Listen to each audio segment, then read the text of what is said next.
It's a modern approach in the gioco piano, so I really like this setup because Exactly. What is going on? That's exactly what I wanted to say, because it allows you to play h6 g5. Yeah, well, and did everyone see the shrug? He just went and brushed his shoulder off. Jan's like, all right, I ain't stressed about it, although I'm a little surprised that you committed to the most aggressive option on the board. And Fabiano, he plays this same g5 move that was Hikaru's downfall yesterday.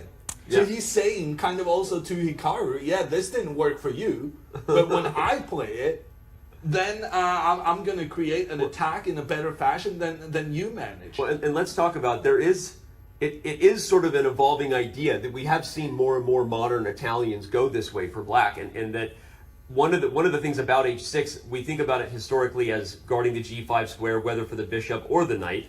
But the other idea we've seen, but it mostly occurs though, I'm so excited that I can't get the words out of my mouth. It usually occurs after h3, right? Because once the pawn is on h3, you have what's called an anchor. So when you advance g5 and g4, you're going to be forcing open lines. For someone to play g5 when there is no target yet, that's why Jan was surprised by this. And I don't know officially whether this is a novelty yet. It is not. Here's how he started off the back half of the candidates. With that huge win in novelty versus Maxime Vachier-Lagrave. Okay, b4 is on the board, so we're going to find out very soon what Caruana has planned. So probably he's testing his preparation. Well, I will use the break later on to check my analysis as well, but I also think that also shows how performant Fabi is with white and black pieces. You know, he's seizing any opportunity, any chance to wow, he plays a completely new move. Is that right, Danny? Indeed. Was that on the list? It is. Knight g4 has never been played before, and now Jan really leans back, takes a sip of water, looks up, and says, I'm really glad this water's cold. This is scary for Ian Nepomniachtchi. He could be facing an early defeat here.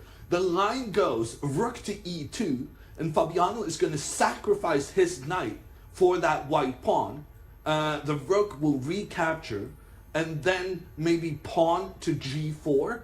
And I thought this was the sensible way of playing for Fabiano, because the difference between playing that pawn forward earlier and doing it now is that the black queen is controlling the square white's knight wanted to use. However, the engine is very unhappy with my suggestion. So I will go back. And I want to point out, because one of the main ideas is kind of instructive. It's this move d4, because once the rook is unpinned, now it's white who's threatening things like bishop takes f7 and all kinds of just crazy firepower coming out. So, okay, either way, what a fascinating game we are about to have.